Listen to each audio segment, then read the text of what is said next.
Bom dia, meus amados irmãos, que a graça e a paz do Senhor Jesus Cristo seja derramado abundantemente sobre todos vocês, seus familiares, seus amigos, isto é, as pessoas que são tão importantes para cada um de vocês. Não há nada melhor do que ver nossos amados irmãos, nossos amigos, nossos familiares desfrutando de paz. Então, esta é a nossa oração por você, meu amado irmão, minha querida irmã. Nós estamos meditando ultimamente sobre o pecado.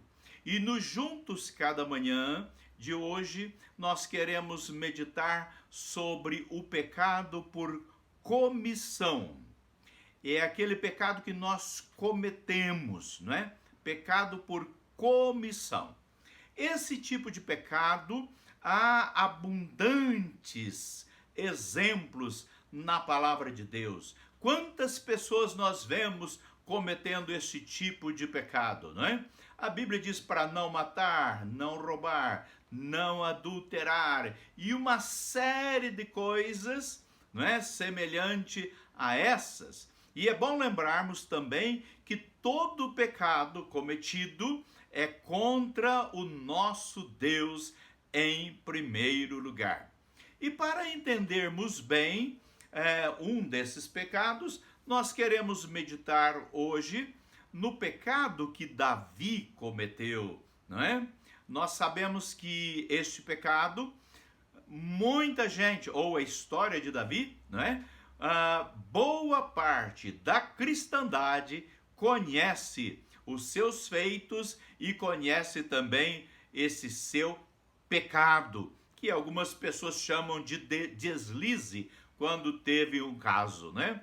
Na verdade, meus queridos irmãos, quando uma pessoa tem um caso fora do casamento, né? Quando ele adultera, nós não podemos falar que teve um caso, que teve que teve um deslize.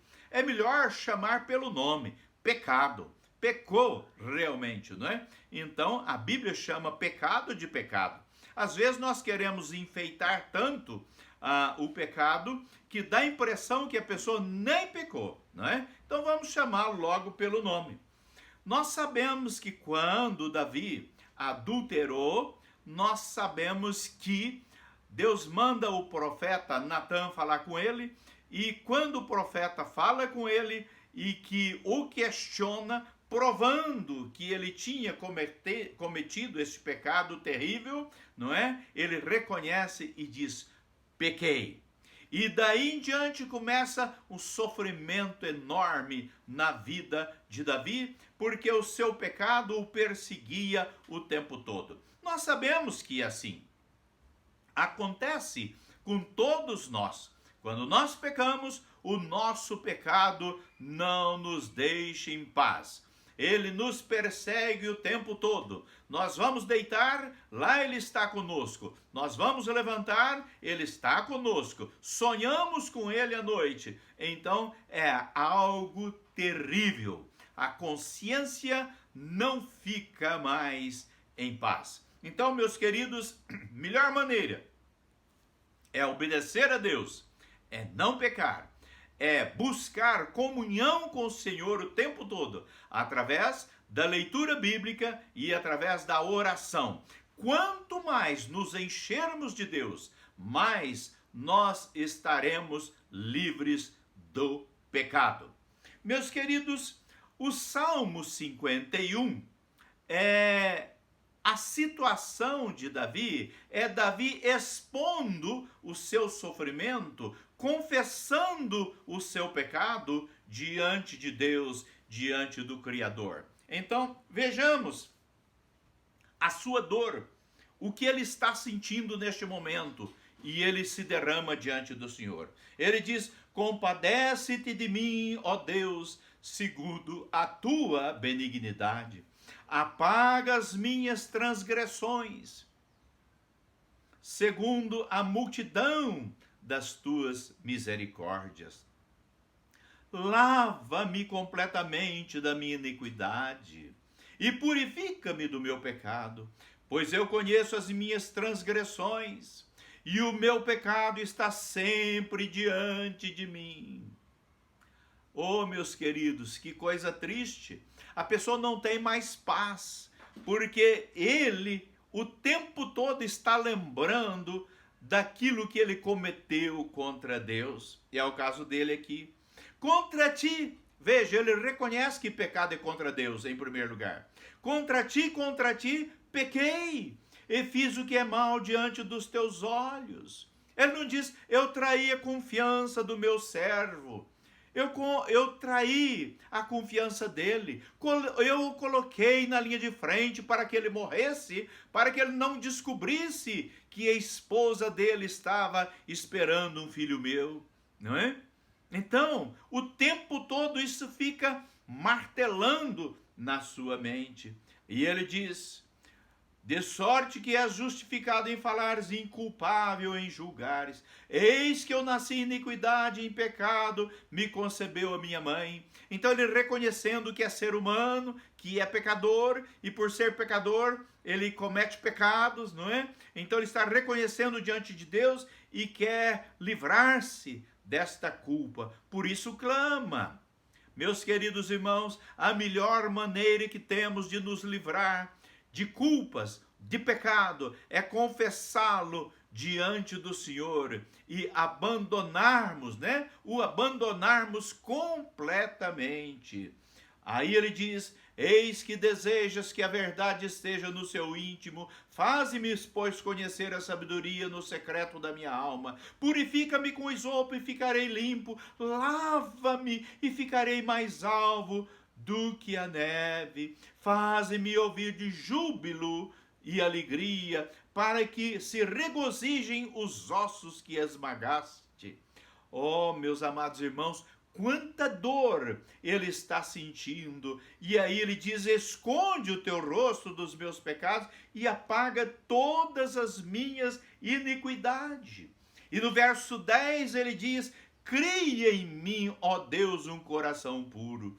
A palavra usada aqui, meus queridos irmãos, dá a ideia que não sobrou nada, que ele está reduzido a nada. Então ele pede um milagre para Deus criar do nada. A palavra é bará, é a mesma palavra usada para Deus criar o mundo e todas as coisas. Então é como se ele dissesse, olha, o meu pecado me destruiu, não sobrou nada, esmagou todos os meus ossos, mas Senhor, realiza um milagre, me faz de novo, eu quero voltar a ter aquela comunhão que eu tinha com o Senhor. Então ele está desesperado diante do Senhor, e renova em mim um espírito estável, quer dizer, um espírito inabalável. Não me lances fora da tua presença, e não retires de mim o teu espírito. Restitui-me a alegria da tua salvação, e sustém-me com um espírito voluntário. Então ensinarei aos transgressores os teus caminhos, e pecadores se converterão a ti. Então, meus queridos irmãos, o que ele está pedindo? Me faz de novo, Senhor, me restaura. Eu quero experimentar novamente a alegria que eu tinha com o Senhor. Eu quero falar do teu amor, eu quero pregar a tua palavra, eu quero testemunhar de ti, mas como eu estou, não tem como. Quantos de nós nos sentimos assim em muitos momentos de nossas vidas? E quando isso acontecer, é preciso fazer como Davi. É preciso chegar diante do Senhor e confessar. Confessar, sentir o perdão de Deus e abandonar o pecado de uma vez por todas, para que a alegria volte, para que possamos ter condições de proclamar o Evangelho no poder do Espírito Santo novamente. Meu querido, não deixe, minha amada, não deixe que o pecado acabe com você. Não deixe Satanás ficar o tempo todo falando na sua mente, acusando na sua mente. Corra para os braços do Senhor, confesse os seus pecados e receba dele o perdão. e revista-se da alegria novamente. Volte ao primeiro amor, volte a sentir tudo o que você sentia quando se converteu. Então, meus amados, é preciso confessar e abandonar. E quando fazemos isto, a alegria invade o nosso coração e nós temos condições, de novo, de falarmos do amor do Senhor. Mas o melhor mesmo é vigiar antes que aconteça. O melhor mesmo é debruçar aos pés do Senhor todas as manhãs, lendo a sua palavra e orando a Ele, pedindo que o livre das tentações, que o livre de todos estes problemas que o mundo oferece, pedindo que você viva de um modo reto, de um modo digno diante do Senhor. Portanto, querido, que nós possamos ficar longe do pecado, seja ele qual for, pecado por comissão, por omissão, ou o pecado por conivência, que é quando você concorda, você está vendo uma coisa errada e faz vistas grossas, né? Então, que Deus abençoe, que você tenha um excelente dia, que você desfrute da paz do Senhor junto com a sua família e todos aqueles que você ama. Até a próxima e que a paz do Senhor seja com você e com os seus. Em nome de Jesus. Amém.